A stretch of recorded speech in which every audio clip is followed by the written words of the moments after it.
Would you guys like me to do an opening? Well, we'll do an opening, Vivian, for sure, but we'll say hi to people and let them come in.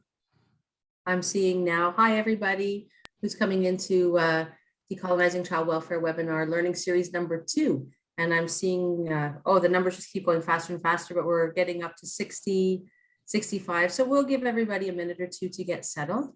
Very excited to see everybody here today on Zoom. And once folks are in and settled, then we will start with an opening from Vivian.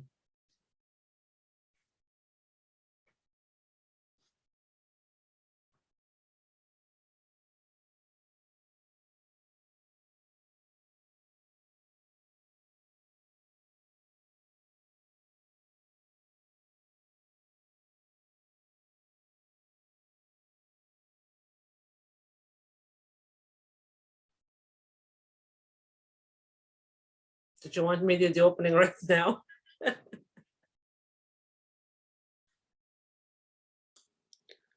to give people another minute, Terry? Yeah, we're up to 73. We'll give folks maybe one more minute, Vivian, and then we can get going. Thank you all for joining us on a Pandemic Monday for this discussion. I'm really looking forward to our time together today.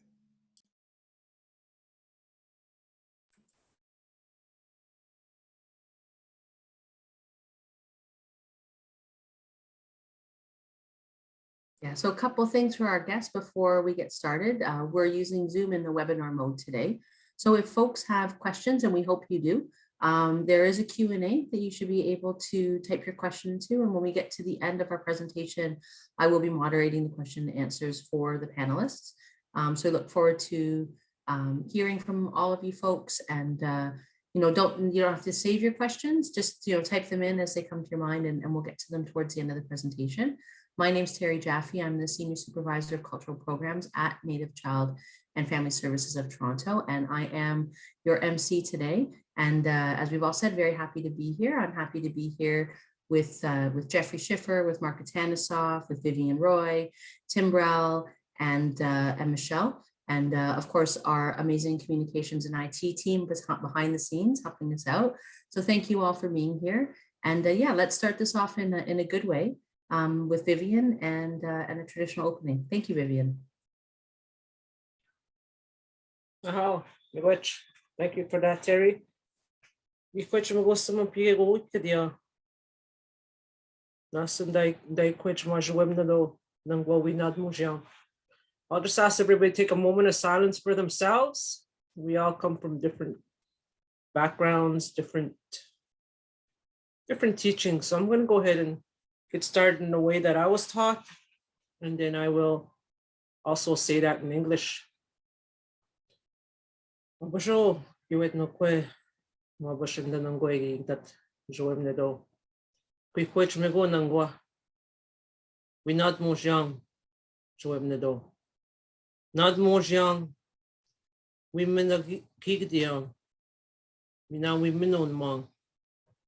Kinakunda koyok minanok mong pianam the bot, not moge noge, women a gigdot, mina women a modziat, mina kinabenochi ode, and not more geot, and not more young, not skinny gajak, neno koyok, ekaik, mina augustic, not moge noge, women in mayat. Creator, I ask you this afternoon, to this day, I ask you to help us to work in a good way so we can hear things in a good way. I ask you, Creator, to help us speak in a good way. And I ask you to help all the men and women who are sitting in this Zoom meeting today, to help them as well, to listen in a good way and to talk in a good way. And I ask you to help all our children, all our youth, all the men and women in our community, and the elderly, and the people who are not well. I ask you to help them also walk in a good way and to be well. With that, I want to say Chimigwech for listening to me with my opening, and I'll pass that back to Terry. Miigwech, Vivian, thank you. Yes, we are here today to talk about the most important, for me anyway, part of the circle, the center of the circle, which is the child. and then the family and the community that is around that child, taking good care of them. So if you have seen these webinars before, you know that we're doing a year-long process with a number of webinars to talk about decolonizing child welfare. And today we're going to focus on the intake and assessment process. So, a quick agenda. We've heard from Vivian, and we'll hear more from Vivian later. I'm doing our welcome and introductions, and then we'll hear from Jeffrey talking about the service model here at Native Child, and then from Timbrell and Michelle for that real deep dive on our intake and assessment processes. Some thoughts from Vivian, and then Mark will come in with exploring opportunities for innovation. We will have a Q&A. So as I mentioned, you can type any questions into the Q&A function, and I'll get to those at the end of the presentation. So I guess without further ado, I will welcome Jeffrey Schiffer, that's Executive Director here at Native Child and Family Services of Toronto. It's really nice to see you today, Jeffrey. How are you doing?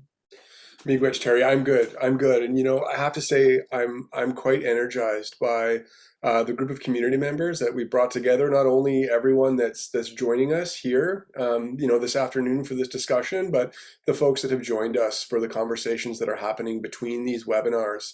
Our new sort of community advisory on child welfare transformation. And I'm gonna reference them in a minute. So I want to thank everyone for joining us.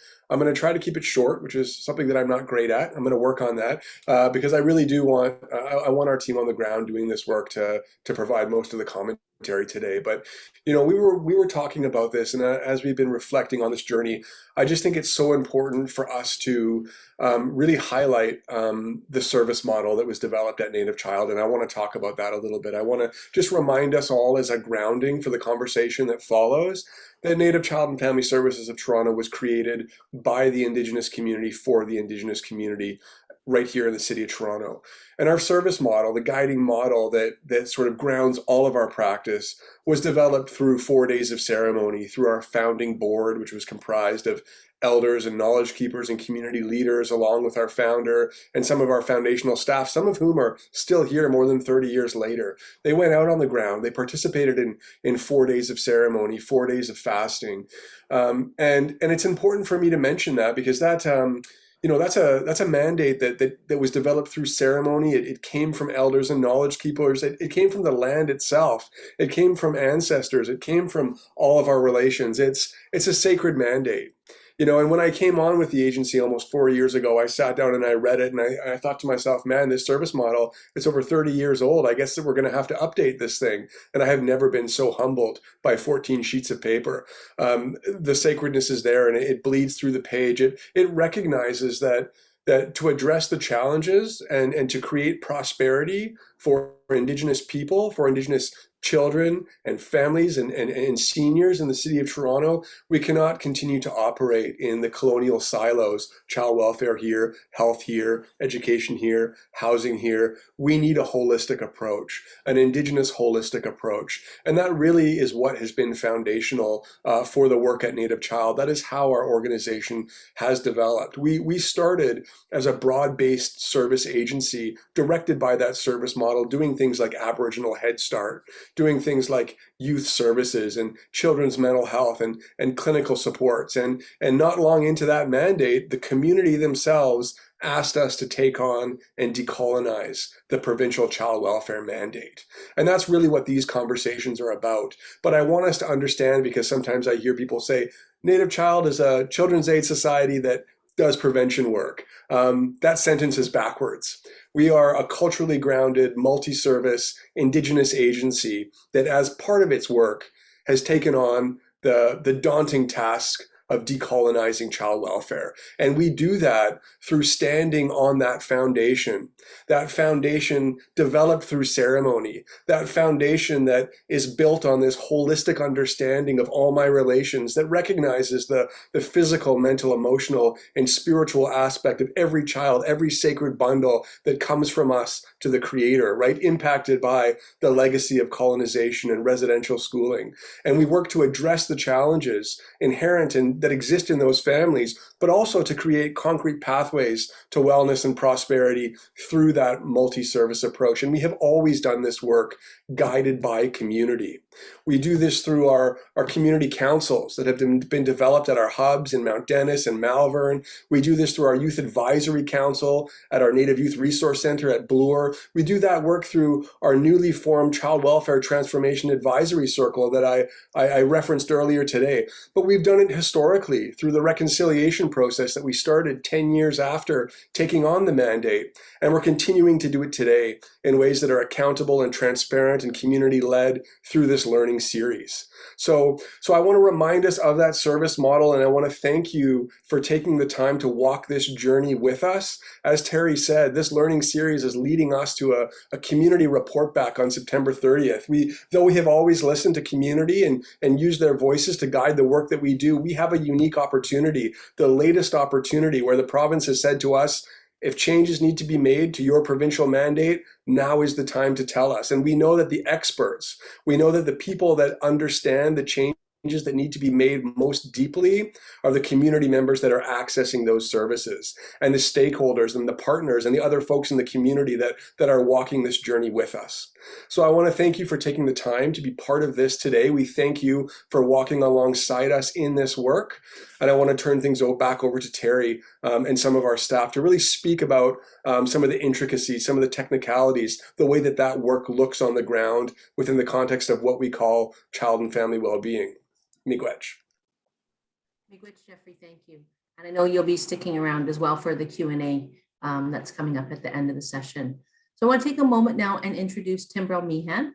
So Timbrel has been with the agency since 2015, and she's going to talk about intake today. I had a chance to get to know her a little bit better this morning, so I was fascinated to find out that you lived in Australia and that you had a restaurant for 5 years, but also that maybe that wasn't for you. And that's like my biggest dream. It's like when I retire, I would love to live in Australia and have a restaurant. So maybe you can give me some tips once we're done with the webinar, of course. But welcome, Timbrel, and how are you doing today? Yeah, good. Thank you so much for having me. I'm here to talk about what it is that intake screening does, so I'll get into that. So when members of the general community observe something that makes them worry about the safety of a child, they call one of the child welfare agencies in Toronto. In Toronto, there are 4 child welfare agencies. People worried about a child can call one of the 4 agencies to report their concerns. The 4 agencies are the Toronto Children's Aid Society, the Catholic Children's Aid Society of Toronto, Jewish Child and Family Services, and us, Native Child and Family Services of Toronto. The Toronto Children's Aid Society is for the general population, so calls often go to them first. But as soon as it becomes clear that the family is being referred that belongs to another community served by one of the other agencies, the report is referred to the appropriate agency. For us, someone with a concern may refer directly to us because they know the family is part of our community, or the family or the child themselves may identify as Indigenous. In Toronto, all citizens have a duty to report to a child welfare agency if they believe a child is not safe. And professionals have an elevated duty to report under the Child, Youth and Family Services Act if they have reason to believe a child may be in danger, or as we say, at risk. The major referral sources to our child welfare services are the police, schools, hospital, healthcare providers, neighbors, or concerned community members with the family. And often the families or children themselves are calling us to look for help. People are allowed to anonymously report, but when we call by professionals, we request that they allow us to identify them to the family as the referral source. This is because as a professional relationship, honesty is so important. People can call at any time of the day or night. From Monday to Friday during the day, calls are taken directly by our screeners like me. We are fully qualified and trained child and family well-being workers whose job it is to assess the safety concerns being reported. In the evenings, overnight, or on weekends, calls are directed to screeners who provide our after-hours service. They work for the Children's Aid Society of Toronto, but are supervised by Native Child and Family Services supervisors for any important decisions being made, such as to bring a child to a place of safety for Indigenous families who are referred. Native Child and Family Services is a multi-service agency, and that means that we provide a large range of services that are not connected to our child welfare services unless they are referred to Child and Family Wellbeing Program because of concern of a child's safety. In fact, most of our resources of our agency are devoted to holistic healing and social services that are not child welfare related. So when calls first come in, they're generally taken by reception, who directs the request for service to the appropriate service program or refers callers about worries about the safety of a child to the Child and Family Wellbeing Department that provides the child welfare services. It's these calls that are taken by our screeners, like me, to assess, determine whether a case needs to be opened for our child and family wellbeing teams. When I receive a call about the safety of a child, I listen carefully to the facts that are causing the caller to worry about the child. In Ontario, every child welfare agency is required to use an assessment tool called the eligibility spectrum. The eligibility spectrum is a book with a coding system that we use to help us decide what referrals or cases are eligible to be open to child welfare services. The word spectrum refers to the range of behaviors, circumstances, or conditions of a child or parent that indicate that a child has been harmed or is at risk of harm. These behaviors, circumstances, or conditions are divided into 4 major categories of physical harm, sexual harm, harm by omission, such as lack of supervision or neglect, emotional harm, such as exposure to violence in the home, separation from a parent, such as the child being left on their own or the parent is unavailable to care for a child, and finally, problems with the capacity of a parent to safely care for their child, such as a parent who is incapacitated by addictions, mental health, or some other problem that leaves them unable to safely care. So I listen carefully to the information being reported by the caller and make an assessment as to whether they fit the descriptions of the circumstance, behavior, or conditions that would indicate a child has been harmed or may be at risk of being harmed in the various categories. Reports that fit into these categories fit into descriptions that are considered moderately or extremely severe. They must be open for assessment by one of our child and family wellbeing workers, unless there is a very strong reason to conclude that the concern being reported is not valid, such as we're aware that there's no children in the home or this exact concern has already been addressed. The cases fit into moderately or extremely severe levels, and these categories of concern, they're open for further investigation and assessment. If we discover the family is not living in Toronto or they're not First Nation, Métis, or Inuit, we contact the child welfare agency that best suits their circumstance. Reports that fit descriptions of being minimally severe in these categories of concern may still be open for further assessment. If there is something about the report that causes me to worry and more information is needed, we have a worker explore it further just to ensure the child's safe. I always have the discretion, in consultation with my supervisor, to open a case for further assessment if we still have worries after applying the eligibility spectrum. We tend to act with caution, so when in doubt, we opt to open for further investigation and assessment when there's any doubt about whether to open a file. After all, when the circumstances of a child come to our attention and their safety concerns, we are accountable for our decisions and whether and how we respond. The line between the cases are considered moderately or extremely severe, and these are or minimally or not severe. So it's called the intervention line.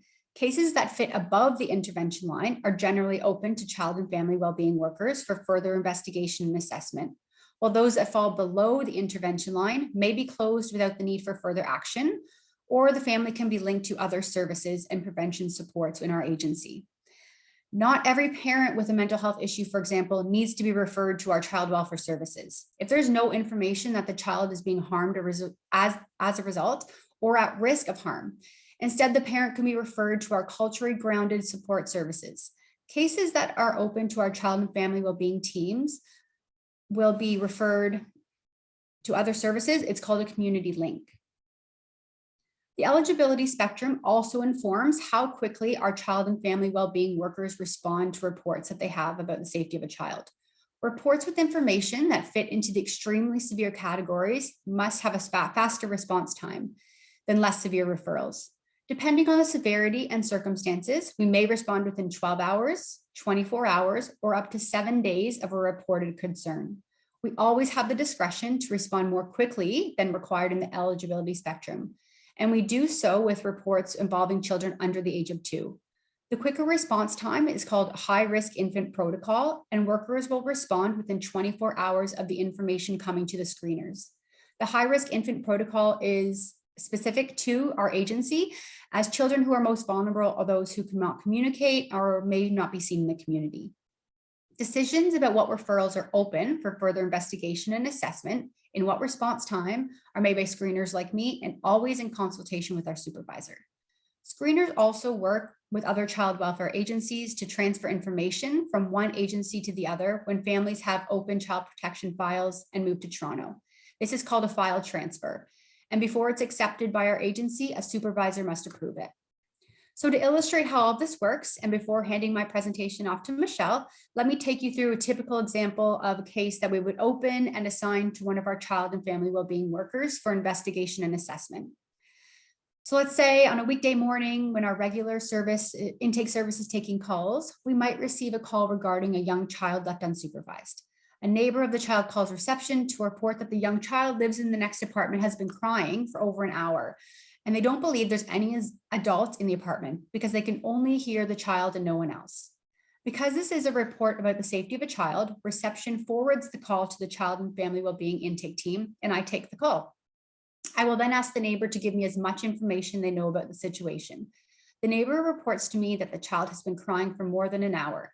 She reports that she went to the door to knock to see if there's anything that she could help with, but there was no answer. The neighbor says that that's when she decided to call us. She reports that she knows the woman's first name, which she provides, and that she lives alone in the apartment with her little boy. She reports that they just moved in a month ago. The caller reports that she called Native child because she's Native herself, and she knows her neighbor is too. The caller reports that the child is still crying and she hopes that somebody can come soon. She does not want her name to be known because she does not know her neighbor very well, and she's concerned about how she react if she knew she's the ones who called. Given this information, I get a phone number so I can call her back later, and then use the eligibility spectrum to decide how severe the safety concern is and how quickly to respond. Needless to say, I don't need the eligibility spectrum to tell me the situation requires immediate attention, but for the purpose of this explanation, situation would code as a lack of supervision of a young child. The situation is current, not something that's happened in the past. So the eligibility spectrum classifies it as severe and needing immediate same-day response. After a consultation with my supervisor, we agree the case needs to be assigned to a child and family wellbeing worker who will respond immediately. The supervisor assigns it to one of our immediate response workers. I would check our records at this point to see whether we have any previous openings with this mom and child. Without last names, it's not something I can do until after the worker returns from the safety assessment with more information. But I do check the address in our internal system, as well as on the provincial database, to see if we've had any involvement previously with anyone in that apartment. The response time is immediate, meaning the assigned worker will attend the home as soon as possible within 12 hours to conduct their safety assessment, and which includes seeing the child's parents as soon as possible, after determining whether the child is home alone. With as much information as possible, the assigned worker then leaves to attend the apartment and conduct their safety assessment.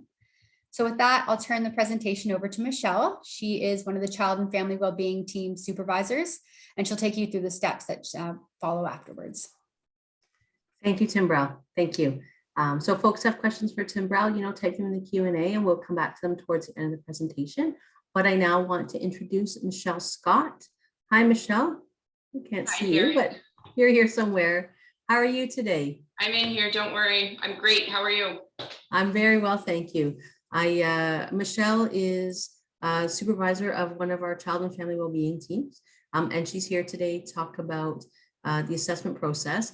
I didn't have a chance to find out any new fun facts about Michelle, so I'm not going to make one up and be embarrassing. But I do know that I've been loving Michelle's blue hair lately. So welcome to the Blue Hair Lady Club. Thank you. Thank you. So I am just going to jump right into it. I'm going to pick up where Tim Brow's presentation kind of ended and just explain what happens once a decision has been made to open a case for further investigation and assessment. I then, of course, will assign a case to a worker that's on one of the 5 teams that we have. As a worker receiving an assignment, the first thing that worker does is to review the information in the referral and any other information we may have on that family if it has been previously open to us. And then in consultation with me, we're going to decide on how to move forward on an investigation and assessment plan. When making an assessment plan, carrying out the investigation assessments, we're legally obliged under the Child and Youth Family Services Act in Ontario to proceed in accordance with written standards and using established assessment tools for investigation and assessment.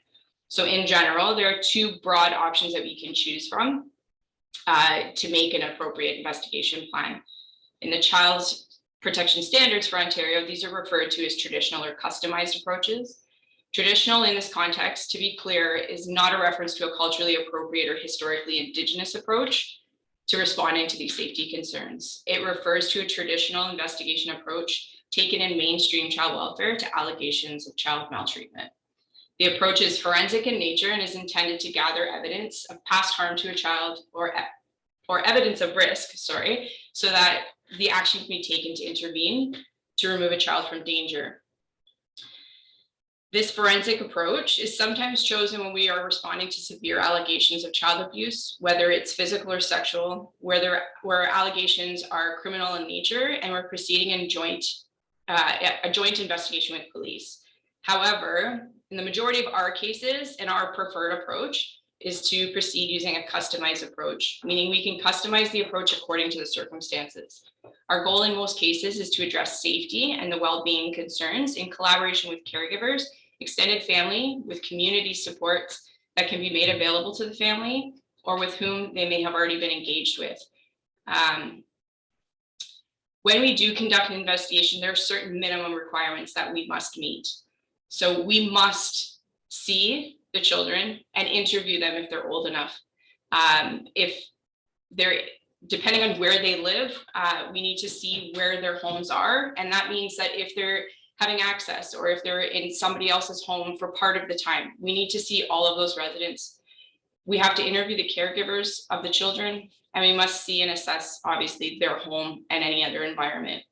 Finally, we must interview any collaterals. So when I say collaterals, I'm talking about people or professionals, teachers, healthcare providers, doctors, who might be able to give us some more information in regards to the child's safety or the care that's being provided to the children. The first critical step in responding to a report about a risk to a child is what we call a safety assessment.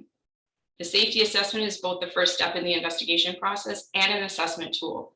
The safety assessment includes some of the requirements of an investigation that I just mentioned. It is the safety assessment that must be conducted within the required response time of the 12 hours, 24 hours, or 7 days, as Timber was mentioning. In conducting a safety assessment, certain activities must be completed. The child or children must be seen and heard in relation to the reported concerns, the caregivers interviewed about the reported concerns, and the home observed. The safety assessment is the first crucial step in our engagement with families because it is the first stage at which critical decisions might be made to intervene to keep a child safe, but also the first opportunity for us to collaboratively engage with caregivers and children to address the reported safety concerns. When a worker begins a safety assessment, their first step, depending on whether a forensic or customized approach is appropriate, is to contact the child's parent or caregiver by phone or in person to explain the concerns that have been reported to us and request to enter the home, interview the children, and interview all of the caregivers. After hearing the children, the caregivers, and observing the child's home environment and possibly talking with others who may have important information, the worker needs to make a decision about whether or not the child or children are safe. They do this in consultation with me. If we conclude that a child is not safe given what we've heard and observed, the next step of the safety assessment is to determine what needs to be done to make sure the child is safe. We do our best to arrange the least intrusive intervention necessary to keep that child safe. In other words, we do everything to support the child and the family so that we can keep the child safe without the trauma of removing the child from the home. For example, let's go back to the case that Timber talked about, where it was reported that a child under the age of 2 has been left alone at home for an extended period of time. When they arrive at the home in the afternoon of the report, because a very young child left alone unsupervised is considered extreme risk, requiring same-day response, they find that mom is, in fact, at home with the 18-month-old. Though she didn't answer the door when the neighbor knocked, she does come to the door several minutes after the worker knocks and calls through the door to try to get her, the worker calls through the door to try to get her attention. They discover that mom is at home, but is very intoxicated and clearly unable to safely care for this young child. Clearly, a safety intervention is required. Rather than move immediately to the conclusion the child needs to be removed from her home and placed in care, we will first begin to engage with the mom to start to explore who there might be in her support system or social network that we could be contacting. If possible, we will work with this mom to learn about her extended family, friends, somebody who could come and help. She may have an aunt or a sister that I could call to come and assume care of the child in the home, which is the least intrusive alternative. Or we could take the mom and the child to their home until the mom can recover and give us time to follow up on the next day to assess. For further services, we would then reach out to our holistic services and facilitate a safety network around mom and the child. So you can see why the safety assessment is a crucial stage in our work. The safety plan for the child, if needed, is established at this stage. The way we engage with the caregiver and the child at that contact is crucial in determining how well we are able to engage with the caregiver to help them continue and begin their healing journey. Some of the steps required in the investigation process are always completed during the safety assessment, such as seeing the child, interviewing caregivers, and observing the child's home. However, several other required steps may still need to be completed later. After gathering information, people who are connected to the family, such as professionals in the community, teachers, daycare workers, health professionals, as well as extended family, also need to be interviewed in order to assess the risk to the child, but also to identify how the caregiver can be supported. The provincial standards we follow under child welfare mandate require all these steps and the initial risk assessment to be completed. This is within 45 days or up to 60 days with an approval of a supervisor. After completing all these required steps, the worker completes what we call a risk assessment. And this is another assessment tool that is intended to provide a measure of level of risk to a child given the history of the family. These risk levels are simply low, medium, or high. The risk assessment tool is heavily weighted on the history of a family, whether and how often previous reports of child maltreatment may have been verified. When the worker has concluded their investigation, they will meet with me to make what we call a verification decision. This means we are deciding based on our assessment whether the original reported concerns are verified or not. To do this, we return to the eligibility spectrum that Timbrel talked about. In the case of mom, an 18-month-old, based on what we've discovered at our safety assessment, we would likely verify the original concerns that a child was left unsupervised and also verify that the caregiver has a problem, in this case, substance misuse, that compromises her ability to safely care for the child without support. Each of these circumstances is described in the eligibility spectrum and assigned a code. When concerns are verified at the end of an investigation assessment, a case becomes eligible to remain open for ongoing child welfare services. So this could be a longer term. Not all cases where the original concerns are verified are necessarily kept open for ongoing services. A concern could be verified, but sufficient safety interventions and ongoing healing prevention supports have been established for the family, so they don't have to stay for ongoing child welfare services. In the case of mother and baby, it is likely that in most cases like this, we would make the decision to keep the file open for ongoing child and family wellbeing services until we could be sure that mom was sufficiently supported and that the child would be safe without our involvement.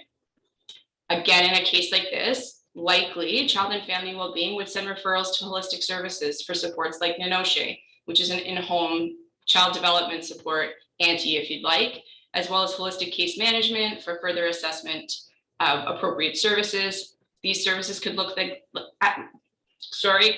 things like addictions management or building healthy relationships. There's so many that I don't even know if I could get into all of them.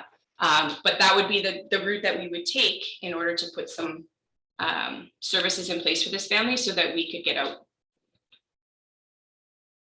And that's all I'm going to say. Thank you, Michelle. Thank you, Michelle. So next on our agenda, we have our knowledge keeper, Vivian Roy. So Vivian, welcome. Thank you for the beautiful opening. And I guess this is where, we just like to have you come and sort of comment on what you've heard or offer any of your wisdom. And I know you have lots of it to share. You're smiling, but it's true.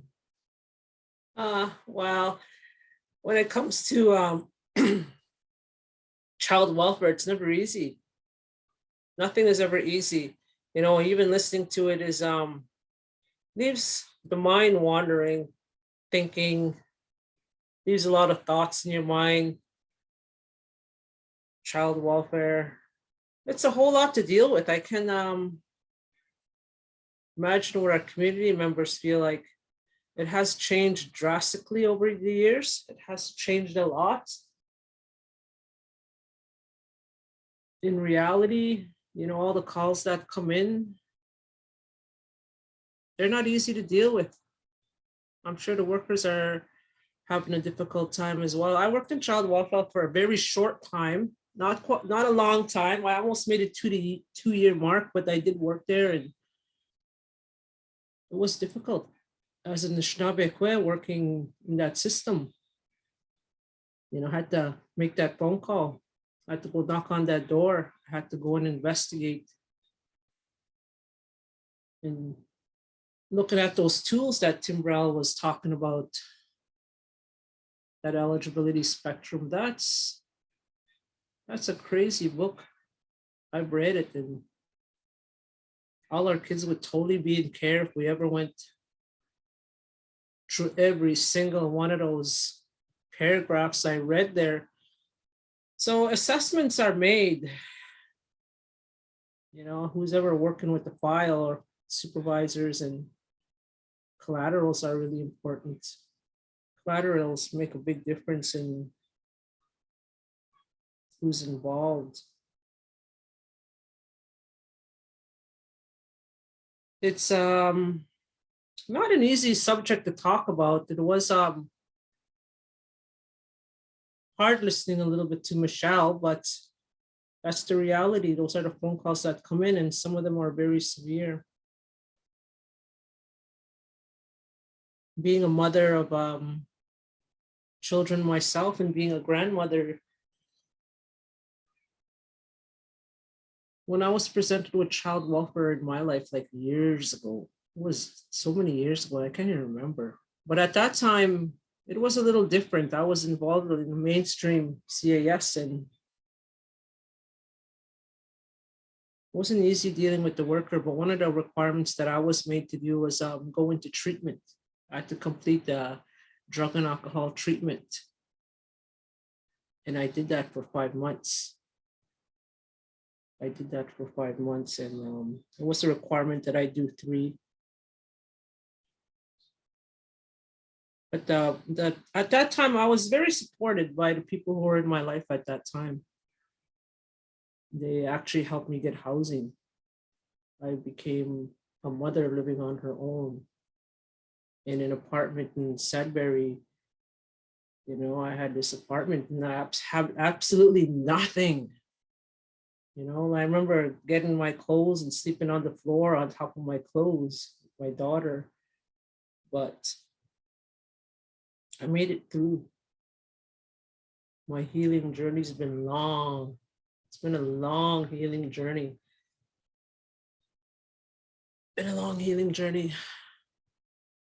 And then I was faced with obstacles as well. A lot of obstacles along my lifetime.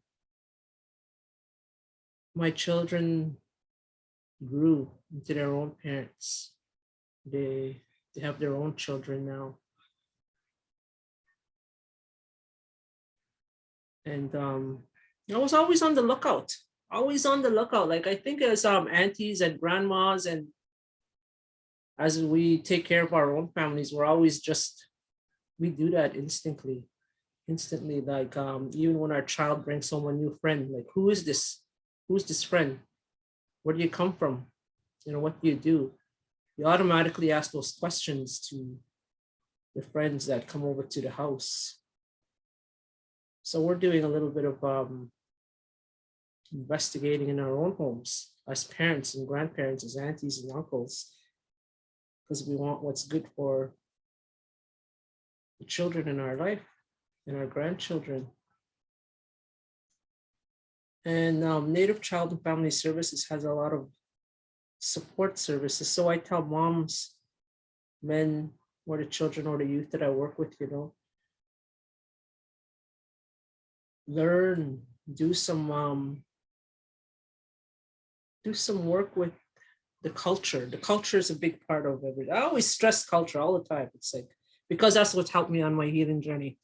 My culture was the biggest thing that saved me.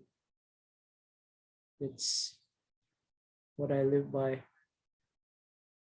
So take advantage of the resources, whatever they may be, whatever you may need. Only you know what you need as a parent and or a caregiver. You know what you need. It's a matter of having that open relationship with the worker that comes in, telling them what you need. Yeah. If I have anything else to say later, I'm gonna just raise my hand. I'm gonna let Terry take over for a little while because yeah, I might end up talking my whole life story here. So go ahead, Terry. Oh, but I do love it when you talk about your whole life story, Vivian, because you've got so much I don't know, I always learn something from you whenever I listen. So thank you. And please do jump in at any time in the rest of the presentation if you feel inspired. And I think our next guest is Mark Tanisoff, who's here, excuse me, to talk about, I guess, sort of next steps and the decolonization framework. And I know Mark has been with the agency for about 10 years. He's an avid photographer. He takes beautiful pictures, actually. I love looking at the pictures of Toronto you take and through the lens of Instagram. So really enjoy that, Mark, and happy to have you here today. So I don't know if you want to introduce yourself or if you want to just jump into your presentation. Yeah, thanks, Sari. Thanks, everybody. Yeah, sure, I'll just jump right into the presentation.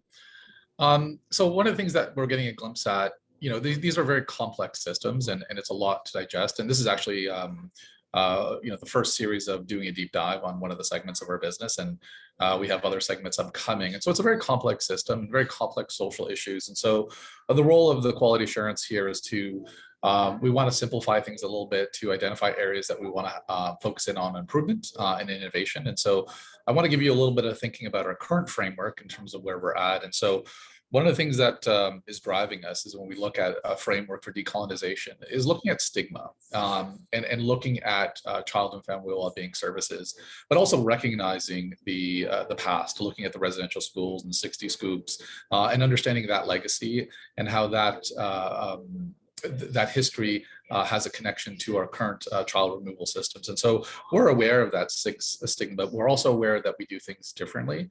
And so part of this learning series is to acknowledge those differences, but at the same time, identify areas for improvement. And so we see that the current system as it's functioning is that, child and family wellbeing, it's a healing journey. It's an option for families. It's a resource for families. And many families, as we go through this learning series, we'll see that many families are in it voluntarily. And so we feel that, we want to have the conversation around child and family well-being. We want people's opinions, we want thoughts, we want discussions, because we do feel that that's going to lead to change and innovation within the system and better outcomes for families. And so we realize that this is a very difficult conversation to have. And some folks may not be ready for it today, but we want to keep at it. And we're going to be here to listen, to learn, and to innovate where we can to improve services. And so stigma is definitely something that we want to stay focused in on.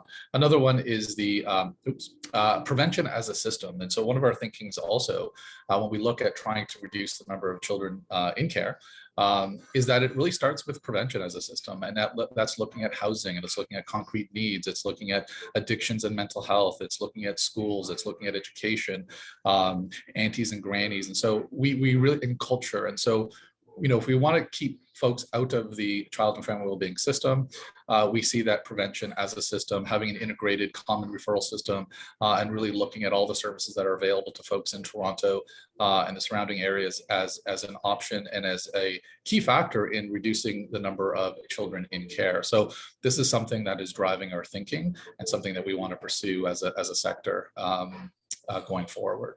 The other one is child welfare transformation. And looking at redesigning this, and Jeffrey had mentioned what's happening with the provincial initiatives. But here we want to look at how do we improve experiences? How do we improve access to services and increase access to resources?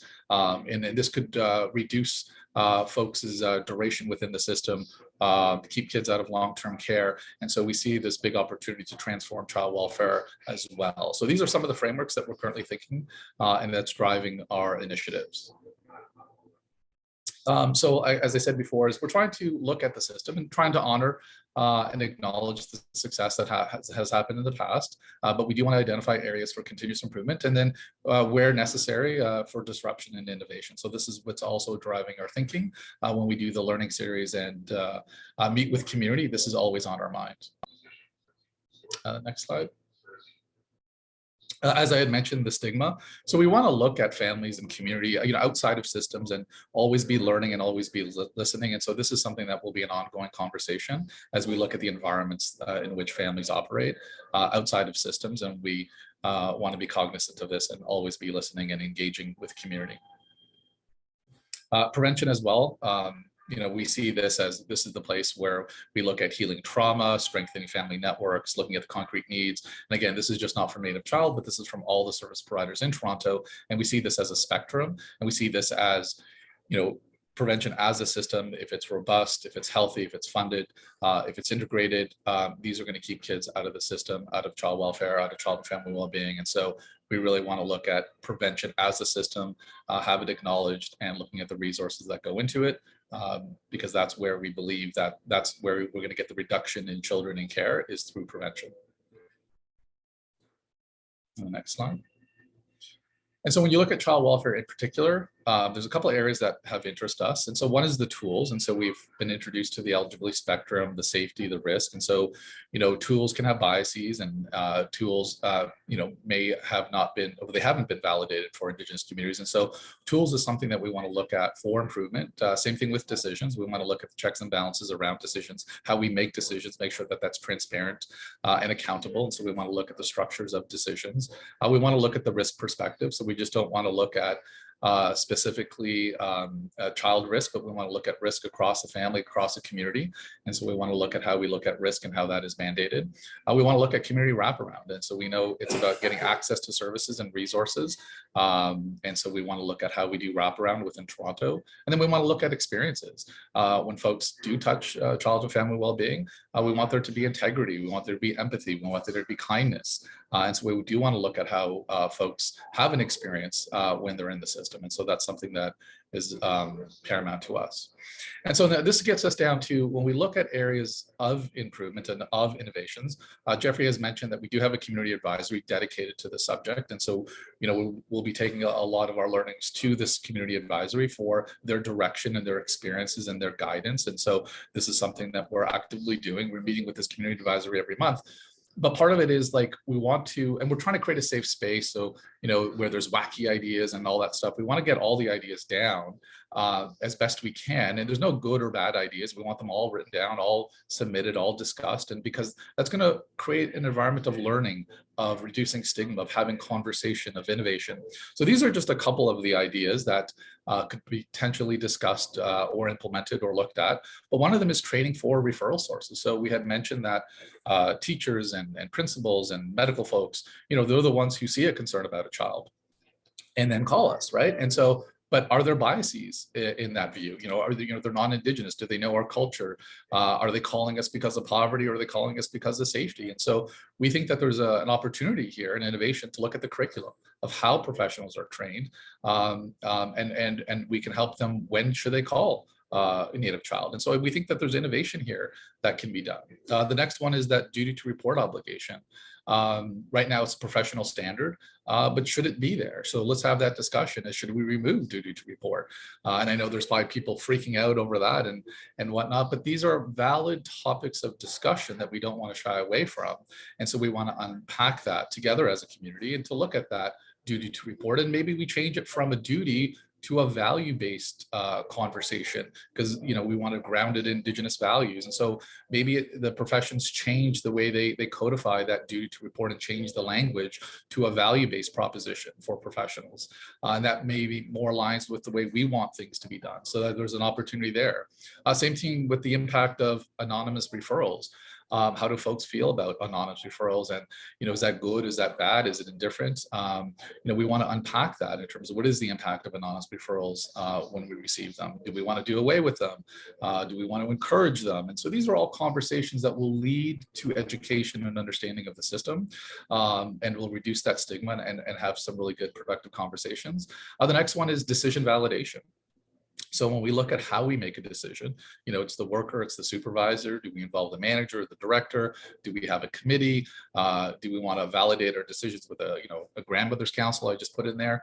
Again, these could all be different ideas, but at the end of the day, we are community service that needs to be validated by community. And so we have to have that transparency, that integrity, and that understanding of how we make decisions. And we know the decisions are informed by our tools, but we want to get that, we want to make sure that that transparency is there. But there's different innovations around decisions and how that decision is made transparent to community that we can look at as well. The next one is I use the word Miranda, right? So that's from the police shows in the United States, but this is where when police, do an arrest, if you will, there's a certain script that they have to read. Do we want to look at a script for our folks when we knock on that door? Do we want to explain the scope, the rights, and access to services and resources? And so that's something that can be looked at in terms of, in terms of that process there when we knock on the door. So that can be discussed as well in terms of training and scripts and opportunities for people and folks to understand their rights and options, at that point of service, right? The next one is external community links and the actual common interagency referral system. So, and this is where, it does take that village, it does take that community. And so when we're working with families, how great would it be is if we need housing help or we need X, Y, and services that we're able to do that in a very streamlined way where there's no wait lists. And so that's something that we can also consider to expedite services when we're working with families and we identify a risk or a safety.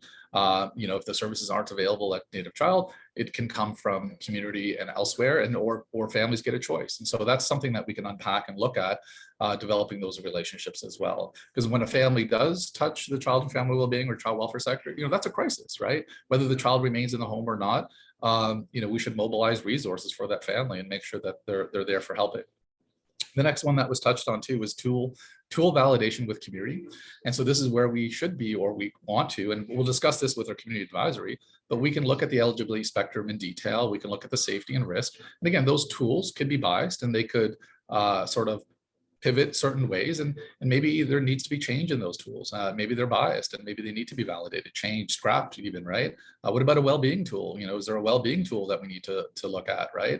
And so there's a ton of innovations that can happen. And ASIO is the Association of all the Child and Family Wellbeing agencies here in Ontario. And they're looking at that work and they're doing some really good stuff, but do we need to make it Toronto specific and look at an urban setting? So that's something that we can consider as well. The next is the intervention line. So this is like, we talked about that intervention line. And so, when we look at risk and look at it from a community perspective, theoretically, we can move that intervention line. We can do more investigations, less investigations. It's all how we craft those tools, how community wants us to respond to risk. So these are very deep conversations that will take many, many years. But again, it's, if the community wants a change, it's possible for us to look into it. All these innovations will require advocacy with First Nations, because we have Bill C-92, so we have Indigenous laws coming. We also have the provincial laws. So, Native Child can only do so much in recommending change or having those conversations, but we're going to have to do this with advocacy and partnership with community and with sister organizations. The next one is post-investigation services. And so we know that child welfare interventions, child and family wellbeing interventions can cause trauma. So do we want to look into post-investigation services? So we knock on the door, do an investigation, close up, but maybe there's a need for a service, like a new opportunity here. And so, okay, well, let's look into that because we understand the trauma that can be done through services like child and family wellbeing, right? So we want to look at those opportunities to make sure that experience is better for folks. The next one is continuous community feedback. So this is where we want to give the opportunity and develop the structures where any family, any community member who has interacted with our system is able to give feedback, so we can improve the system. We can capture what's happening and make those improvements, right? That requires a lot of investment. We'll have to go back to the ministry and make sure we have the dollars to do that. But I think it's paramount that we get that feedback so we can continuously improve the system and respond to experiences out there. So these are just a couple of the examples. What this is designed to do is to show that we're going to listen to any idea. We're going to, go to the community advisory, go to community, capture all these ideas, and then we're going to figure out, which ones to implement, how to get funding for it, where we want to make the change. These are just a couple of examples, but I think we're trying to create a safe space so people can, put out any ideas there. There's no good or bad ideas. Let's put it all out there. Let's have that conversation. Let's reduce the stigma, have that conversation, build partnerships and relationships. And that's really what the QA department is trying to do here, is to have these discussions with folks. Now, if we go to the next slide. This just, this gives us the learning series schedule. So we've done the overview in October. This is our current one, the intake and assessment. So we're going to bring the ongoing services in February to folks. Then in April, we'll be doing family finding. Then after that, we'll be doing holistic well-being services. And then we're going to end it with children in care in August, which will then lead in September to our September 30th community gathering and report back. Next one. And so I always want to remind folks that, these are very difficult conversations. And, we're just starting, or we're continuing the conversation. And we want to remind folks and ourselves to, to be kind to ourselves, to be empathetic in terms of our own histories. And the first learning series I mentioned, my mom was, part of the residential school. So this is, it's creating a conversation here in my family. And so, and integrity is to treat people the way we want to be treated. And so really just understanding that this is really difficult conversations, and we want to keep it ongoing, and we just want to ground ourselves in values to have these difficult conversations, but we know it's going to lead to change and innovation, and that's what this learning series is all about. This is what the decolonization is all about, and so we're looking forward to working with community, yourselves, the staff, our sister agencies, to continue this conversation. And next slide. Oh, that's it. Yes, thank you, Mark. So that concludes the kind of formal slide part of our presentation. And I want to thank everybody who presented today, Mark, Michelle, Timbrell, Jeffrey, Vivian, for your great words. I noticed that we have a few questions in the chat or in the Q&A. So I'm just going to kind of go through them in no particular order. Some of the questions are almost the same, so I may paraphrase. But I think the first question is, there's a question about after-hours services. And I know that was touched on, but I wonder if we could just go through that a little bit more, how community can access the agency after 5 o'clock. Yeah, so I guess one thing that I will say is that the best case scenario would be Native Child having a 24-hour line, taking all of our own calls for holistic and for child and family well-being. One of the things that we've wanted to do actually is think about whether or not we need 2 lines. We currently have 2 lines or have 1. This is where some of the advice we get as communities and some of the things we'd really like to do as an agency are challenged by the funding envelope that we receive from the ministry. So we currently do not receive enough funding to take all of our own calls, to staff a 24-hour after hours line. So what that means is that after our offices close, as my colleagues here can explain better than I can, the calls are kicked over to a mainstream children's aid society, which I don't think is the best approach. It's the reality that we're currently working in.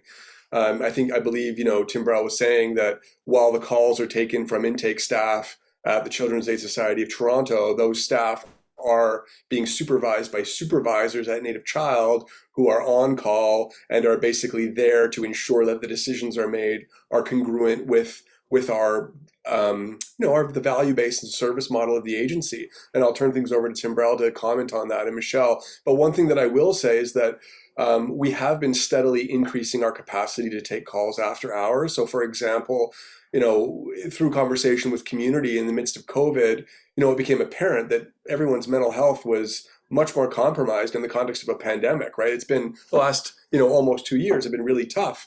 So we started our after hours crisis response line so that we had an opportunity for, trained Indigenous trauma informed clinicians to take those calls after hours, right?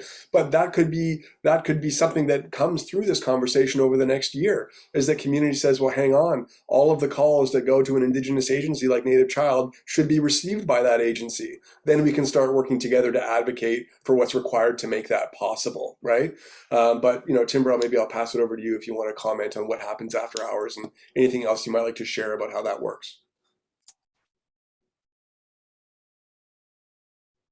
Yeah, so when we receive the information from the after hours, we always are aware that the supervisor from Native Child has received a phone call, no matter what time of night it was, and that worker from Children's Aid Toronto has consulted with a supervisor from us who is able to see our internal system, who might know the family and give some better insight than somebody who is just receiving the call on the other end. We received the information from Children's Aid of Toronto that way. They send it through a common referral system. They can also call us the next day and let us know. And we also have an inbox that the police have access to, and they can send us police occurrence reports that occurred during the night too, so we can follow up with that day. So it doesn't always have to go through Children's Aid of Toronto, but that's mostly how we get them after hours. Thank you, Timbrel. And that actually kind of goes into the next question. There's been a couple questions. I just see Mark's hand really quick, Terry. I don't know if you wanted to comment further on that. I was just doing a good segue, but hi, Mark. Okay, yeah, no, but this is something that we can also, when we do the September 30th community report back, we can report on the number of calls that are answered after hours, any apprehensions that are happened after hours, and so we can look at it from a critical lens in terms of just putting some numbers on it and doing that report back on September 30th as well. Thank you. Sorry, so the next question that I was going to get to, and Timbrel kind of touched on it in her answer, so I'm going to direct it to you, Timbrel, and then for others to jump in. But there's been a couple of questions about, I guess, what happens when it's Toronto Police Services that attends at the home first? So Toronto Police Service, when they attend at the home and send a referral, if there's been a domestic violence incident and there is a child in the home, then they are mandated to contact us or the Children's Aid Society that it's appropriate to. They don't know the family is First Nation Métis Inuit. It might go through Children's Aid of Toronto first and then come to us. But they are just like any other referral source, really. They call us, we get their information. Just because they're involved doesn't mean that we're going to be doing a joint investigation with them. They're just another referral source. And like I mentioned, we do have a domestic violence inbox, which makes it easier for police to send those referrals. If the child's not in immediate danger, they can send us their police occurrence report and we can follow up the next day with the family and make a proper referral that way. Thank you. And again, just to make the holistic connection, like that's when some of our violence against women programming or some of the other like holistic supports would then kick in, just to make the connection to the support services. Yeah. There's a number of questions as well regarding, so I guess some people watching today are excited about this, our community advisory. So I guess maybe we could talk a little bit more, maybe with Mark and Jeffrey, around our community advisory circle, and then a sort of related question, which would be, because it seems like people are wondering how they could, if you're not a member of the community advisory circle, if you're agency staff, or if you're a community member, is there a mechanism? And I know, Mark, we've talked about this, about opportunities for folks other than the community advisory to give us feedback on these processes. So maybe I'll say things really quick, a couple things really quickly, and then I'll turn things over to Mark. We wanted to honor a historical connection that we had at Native Child through a group that was convened 10 years after we got the child welfare mandate. We had a reconciliation process, and there was a group of community members that came forward to provide really honest feedback about how we had done in the first 10 years, stuff that went well, things that we needed to change. So we wanted to re-engage that group.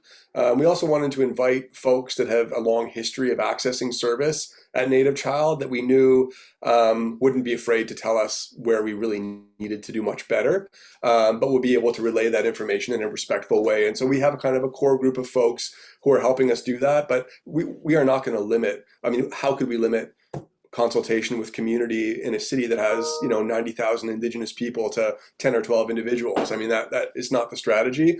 That's a group that we're meeting with to get advice with fairly regularly, but there will unquestionably be events that we use to engage with staff and also partner agencies. So we've been talking to, for example, the Toronto Aboriginal Support Services Council to get feedback from other agencies. We see this event as an opportunity for engagement, as through the Q&A.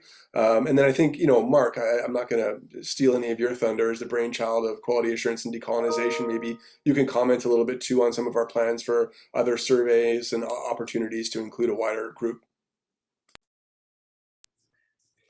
Yeah, I mean, I think, Jeffrey, you touched on all the points. Like, our goal is the community advisory is just one area for feedback. There's going to be so many others in terms of how we want to get feedback from community. There's 70,000, 80,000 folks in Toronto. And so we want to make sure that net goes as far and wide as it needs to go.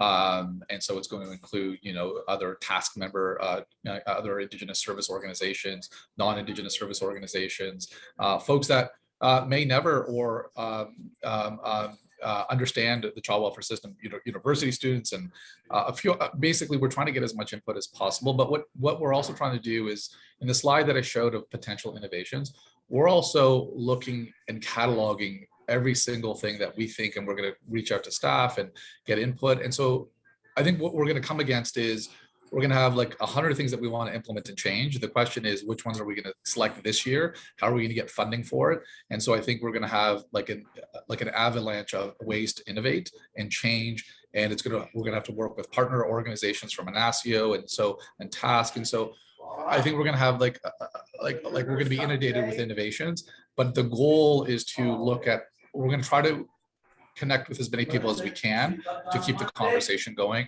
And we know that stigma, and we know that this is so important for healing. Even if change doesn't come, the idea is by talking about it is so important for our well-being. And so it's really something that we want to keep at the forefront and have these conversations. So we'll be rolling those out in the new year as well. Thank you, Mark. One of the questions that I thought was interesting is that there's one of the attendees is listening about how much we're talking about holistic services and all the different holistic services that we can provide and the places where we would refer to holistic services. And, the question was about no representation. Why aren't holistic services here today then? And so I just wanted to let folks know that this is webinar 2 of a plan of 6 webinars. And as we kind of go a little bit further along the process, you will start seeing folks from Holistic joining as presenters.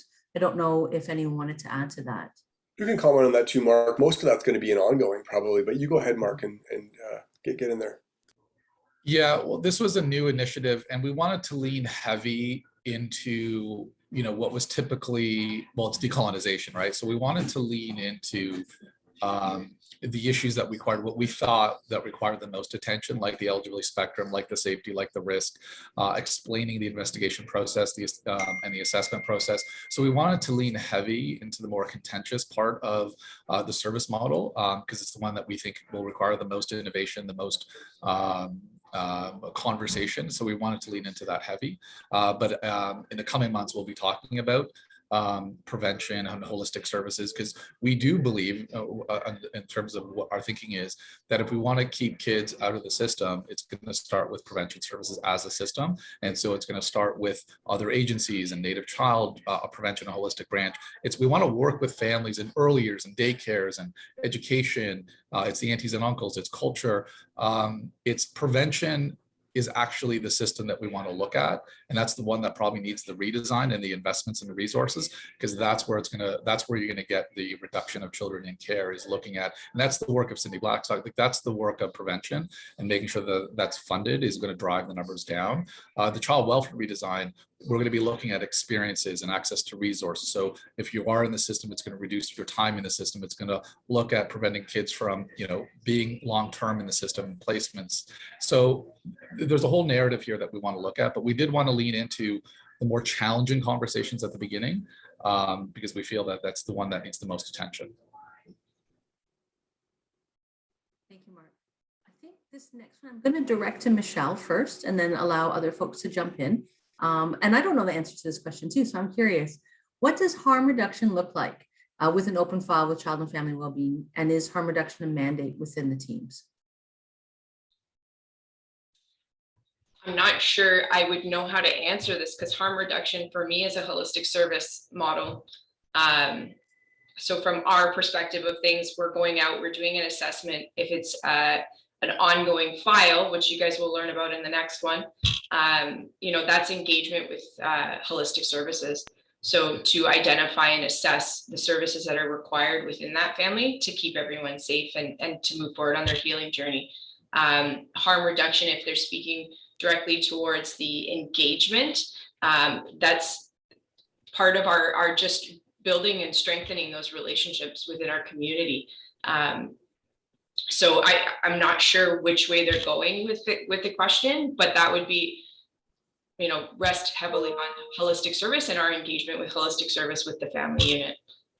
It's a good answer, 100%. I was going to say that this has a lot to do with ongoing, and it has a lot to do with the way that we run our transition houses or our women's healing lodge or our clinical programs with yes, there being a focus on harm reduction within the context of Indigenous clinical and practice and approaches to wellness.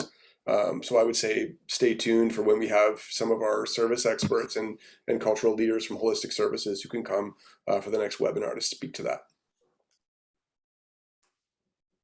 Thank you, Jeffrey. Thank you, Michelle. So a pretty simple question, and I actually did a phone a friend for the answer to this one, which is a community member curious about how many Indigenous children are currently in NCFST foster and group homes. And the reason I did phone a friend is that number does change. Yeah. So our current number is 170. 170. Yeah. So when you think about a population of, as Mark said, I mean, depending on who you ask, it varies a bit, but 80,000. And I mean, I think it's good to put context around that number. We are placing lower than mainstream agencies in the province. Our placement rate is much lower. We place much more. Actually, Mark, you're the QAD guy. Do you want to talk about these stats? These are your stats. Get in there before go ahead. No, continue. I have another point to make on that. Fair enough. I just, I look at the numbers every month and review all of the new admissions every month together with the team to make sure that, things are happening as we would like. And despite the fact that the population of Indigenous folk in Toronto has been growing rapidly over recent decades, that we have been accepting transfers from mainstream agencies who've been serving Indigenous folk, we're still seeing the number go down, which to me indicates how much transformative work is being done, not only by the really good staff that we have in Child and Family Wellbeing, but through that connection to holistic services. And many of you may or may not know that over the last 3.5 years since I've been a Native Child, we've expanded our prevention services like 30 to 40%, like in a really big way, like bought new buildings, opened new service hubs, developed whole new programs, whether it's pre and postnatal support or kin finding. And it's really good for us to see that all of those investments in prevention and early intervention that Mark is talking about is actually being reflected in the numbers where we're seeing less and less kids in care at Native Child. So that's the direction that we want to keep heading together with community. Go ahead, Mark. Yeah, this is a number that we want to break down for September 30th as well, because there's like a lot of definitions, right? So this is where it's a very complex system, but we have customary care placements that has a different definition. Some compliance still applies to those folks. And so we do want to break this down in a more technical way for folks that we have kids over 18. So that number can actually vary depending on the definition that is used. So that's something that we definitely want to bring back on September 30th when we do that report back to explain some of those definitions. And the children in care section module will go in August. So we'll be touching on that as well, but you do come and brush against some technical definitions as well. Thank you, Mark. Thank you, Jeffrey. So another great question, and I'm going to ask it because I want people who are listening to know the answer. But I can also answer this one, which is, plans for Native Child to have clinical psychologists, therapists, etc. on staff. We actually do. And that's part of this amazing suite of holistic services that we offer as an agency. Yeah, so in 1996, we launched our Mukayam Healing Clinic, which was composed of Indigenous therapists and other clinical supports. That they're located in our Mino Bamazdoan Healing and Prevention Center, where we also have our Tikanagan pre and postnatal program. So we do a range of therapy from play therapy to individual therapy to couples therapy. So we do have lots of clinical supports on staff and available to community. Okay, we're kind of getting towards the end of the questions. Oh, here's one that I marked earlier and missed.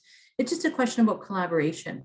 And so, we know that we're the sort of Indigenous agency here in the city of Toronto. How do you go about collaborating with other agencies, other CASs, and maybe other CASs that aren't looking at the world through sort of the Indigenous lens? How do we collaborate with other agencies, both those carrying the mandate and those not carrying the mandate? Do you just want to talk about our partnerships in general, or? It was specific to other CASs. Okay. So we are connected. There's two provincial associations that bring, the 53 Children's Aid Societies together in Ontario. One is the Ontario Association of Children's Aid Societies. Mark spent a little bit of time there. And that brings together all of the mainstream children's aids. And then there is an AFCIO, which Mark actually referenced, the the Association of Native Child and Family Service Agencies of Ontario. Very long-winded acronyms. But essentially, these two associations bring together and create opportunities for children's aid societies to talk and share information, work together with the ministry and other community stakeholders, elevate the voices of youth in care and other folks to start talking about how the system needs to be changed. So we do regularly interface and connect with other agencies. Yeah. Go ahead, Mark, if you want to add to that. Well, I just wanted to use it as an opportunity for partnerships is when, child family, has touched the child welfare system, child family wellbeing system. This is where I think in Toronto, we're gifted with all these resources. And so the conditions are much different in the north, but here we have services aplenty in Toronto, if you will. And so that's something where if somebody has touched the child welfare system, to me, that's a crisis. And there should be these relationships where folks can access services, whether they're from Native child or not, and families can get the support that they need and the resources that they need. So as we unpack a lot of this is there a need for a Toronto common referral system or interagency agreement where when folks are touching the system in the system, that they can get the resources that they need, whether it's from Native child or not. So that's something that we want to unpack and look at. So those partnerships will become more pronounced, I think, as we go through this process. Thank you. This is a question, actually, I don't know this, so I'm taking this like I'm playing Jeopardy again, like I want to know the answers to the questions. But is NCFST on CPIN? And if not, when are we joining CPIN? So we are not on CPIN. So folks, not everyone in this virtual circle may be aware that mainstream children's aid societies are on an information system that tracks everybody that they work with. It was developed by the ministry over a long period of time and then implemented, and the ministry wanted to get everybody on the same system. Shortly after I came on, we did our own analysis together with some agencies about that system and essentially concluded that it doesn't really fit our service model. Everything we're talking about front-loading prevention and early intervention, building culture plans, weaving in holistic services, all that stuff, the system was not designed to operate in that way. So we are working with the other Indigenous agencies across the province of Ontario to develop an Indigenous information system. And we're doing that not only as agencies across the province, but also together in consultation with First Nations and Métis and Inuit folk who are moving towards their own laws through Bill C-92, which is fantastic, right? So we want to support the inherent jurisdiction of Indigenous governing bodies and develop a system that we can all use that's grounded in Indigenous values that helps us generate data and support families. So we at this point have no time or no plans to go on CPIN. I've said that publicly, so I can say it on this webinar. I'm being recorded, right? I hope nobody gets that soundbite. No, we have no plans at this point to move on to CPIN. What we are envisioning is a Indigenous information system built together between agencies, First Nations, and community. Yeah, miigwech. Mark, go ahead. Yeah, and so we're going to need some type of database system. So in order for us to hold ourselves to a high level of accountability and report back every September 30th, we need that data. And so, it may not be there as we would like it. So that's one of the things that we also want to identify when we do the report back is when we can't report on data, but data that we would like to have that shows outcomes and progress and gaps and deficiencies as well. And so it's something that's paramount to this process of holding ourselves accountable is releasing that data to the community so that we can look at that progress. And so it's something that needs to have an investment that's currently not there, but we definitely want to look at our system so we can report back on our numbers both outputs and outcomes, so the community can see with transparency what's happening. So that's something that we're definitely dedicated to doing. Thank you. I'm just looking at the time, and I think we've probably got time for 2 more questions. So this one's come in from one of our attendees, and they're asking about the social determinants of health, which are non-medical factors that influence health and outcomes. Is that the lens that NCFST is embracing to help build community capacity to support the decolonizing process? That's a good question. I mean, we've certainly had a lot of conversation about the social determinants of health and how that impacts the Indigenous community. Some of you here may or may not be aware. So this kind of goes back to some of the work we've done with Anishinaabe Health Toronto, another fantastic Indigenous organization. Joe Hester, the executive director there, for a while was chairing an Indigenous health circle in Toronto with a number of different organizations. We had a lot of conversations at that table about how we collectively as Indigenous agencies could work together to address social determinants of health. But unquestionably, those are barriers that impact Indigenous families on a daily basis and sometimes point them in the direction of the child welfare system. And so our holistic services, I would say, are designed to address those. But Mark, do you want to say anything else about that? Yeah, that's definitely something that needs to be unpacked. I think Anasio, and this is where we want to look at, we had mentioned that we have the eligibility spectrum, risk assessment, and safety, looking at that well-being tool. And I do know that Anasio is looking at some of these well-being indicators. And so it's something that we want to explore, but I would have to double back. So I'm at a loss in terms of answering that question, but it's something that we want to flag and bring back up again. And it's something we want to flag for September 30th, because again, if we don't have it, we also want to report back that we don't have it, right? So those well-being indicators, if they're currently empty and we don't have indicators, it's something that we want to flag as well. Yeah. Terry, I just want to say really quickly, there's a follow-up question about CPIN and just like asking if, our workers have access to it and if we have all the information that we need for child safety. I wouldn't want to suggest that Native Child is going on a path where we're not utilizing a system that gives us all the information we need to ensure the safety of children. So, even before CPIN was implemented in the mainstream, old systems, which we call legacy systems, were connected through a common referral system to ensure that information is shared. There is something called Fast Track, which ensures that critical data elements between agencies using CPIN and agencies not using CPIN all go to the same place. So even though we are intending a transition towards a system that is Indigenous designed, and built for the Indigenous community with the Indigenous community, that doesn't mean that we don't have access to all the information that we need to keep kids safe. I really want to make sure that everybody hears that. Yeah, Miigwech. Yeah, I just want to add to that too. It's the data is there. They're in case notes. They're in the system. It's actually trying to access the data from a centralized point. Like these are very deep conversations.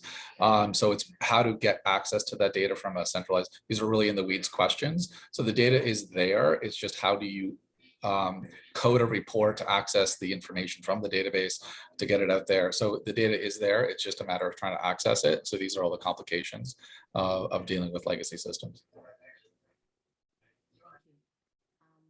So this question, and I think this will be probably our second last question. I'm still just keeping an eye on the time. But I think this is a really important question to bring to the conversation. And I think this is one maybe that I'd like to hear from Jeffrey and from Vivian on. And that's, and I'll just read it how the attendee wrote it. Racism and prejudice continue to plague Indigenous women and mothers in society. Indigenous mothers are predominantly in primary caregiver roles and left to deal with court systems, policing, medical systems, as well as CAS. Often mothers with children under 2 years of age are at risk for Crown Ward. Traumatized mothers maneuvering prejudice systems have limited time to stabilize. Do not think timelines for mothers is prejudiced or a barrier. Yeah, this is important stuff. I mean,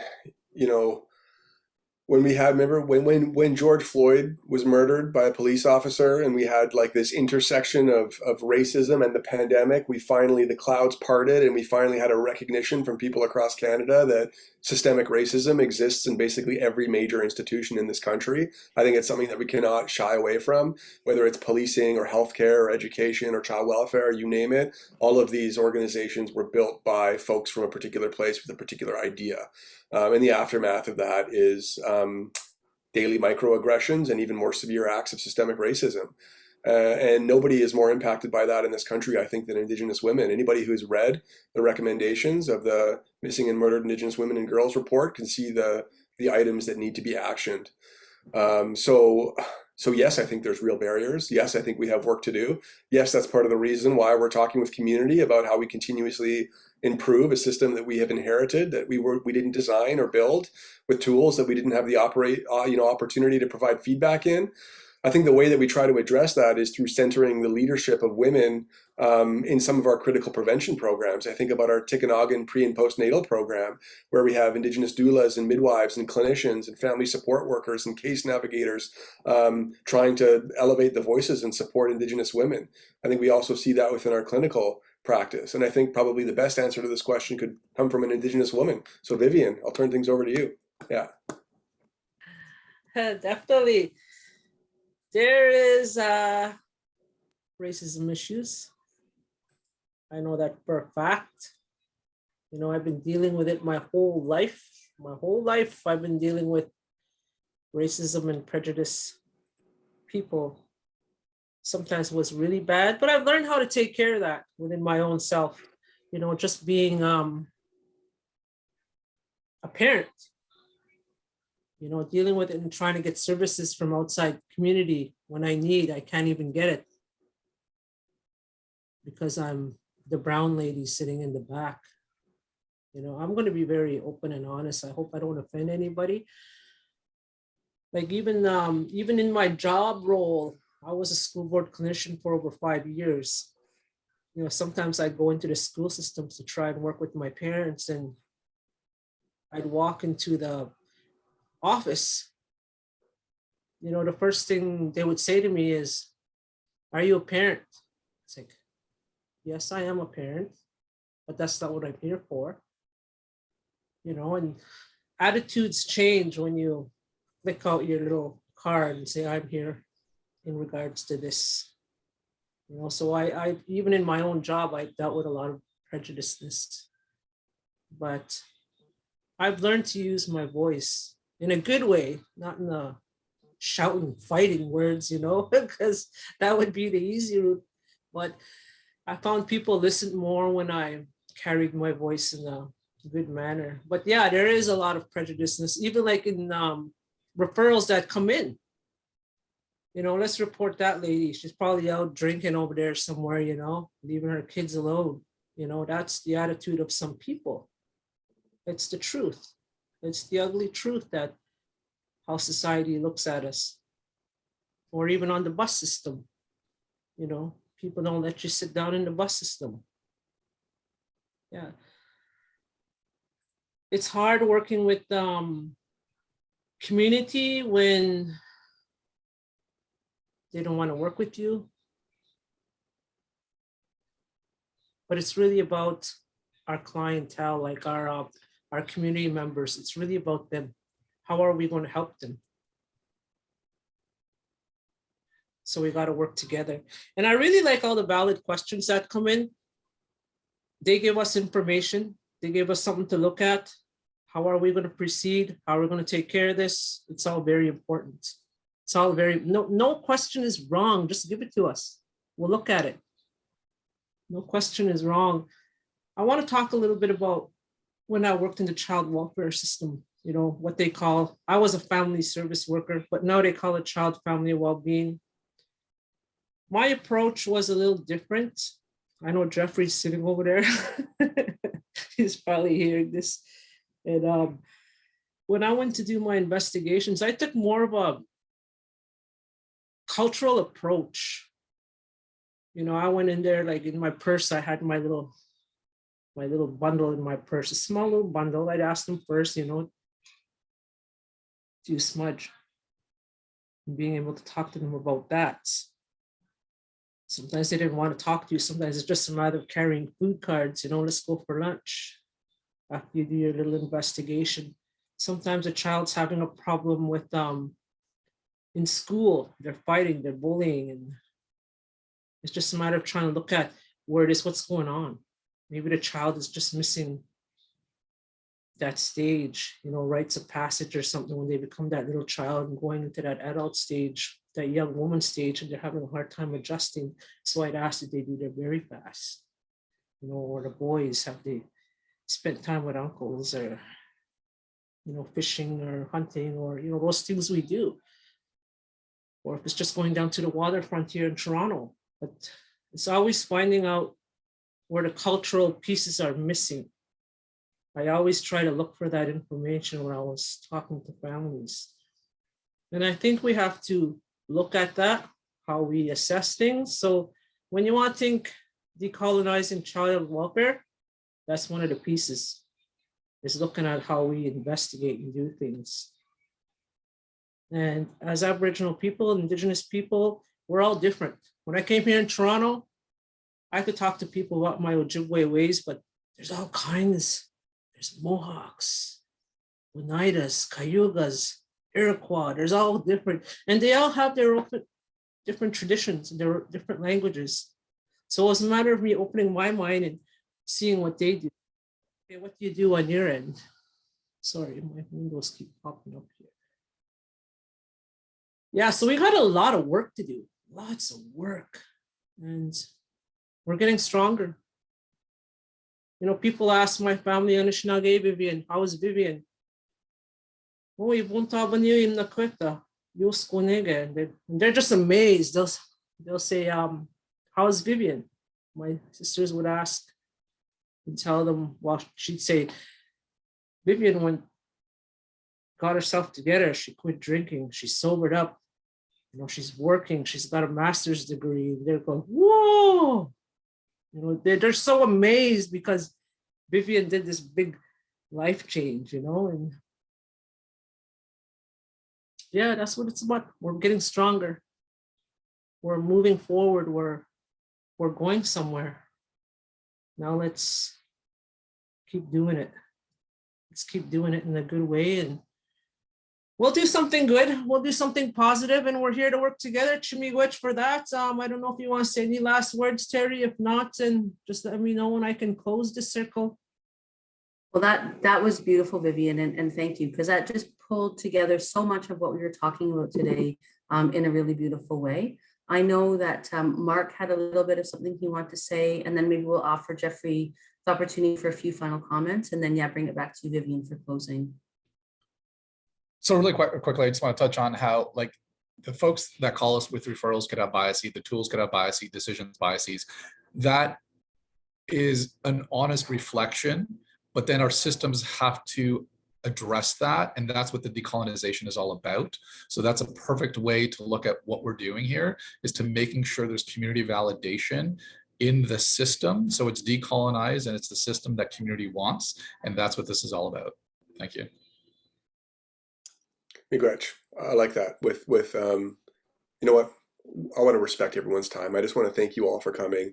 I want to thank, you know, Tim Brell and Michelle for sharing that fantastic work about how our intake and assessments work. I want to thank Vivian always for your cultural grounding, Mark for your phenomenal intellectual mind, Terry for your joyful emceeing with a little bit of humor in there, and thank you everyone for coming. Yeah, over to you, Vivian, for the close. Miigwech. Aha. Chimigwech. Thank you everyone for listening to us, to me.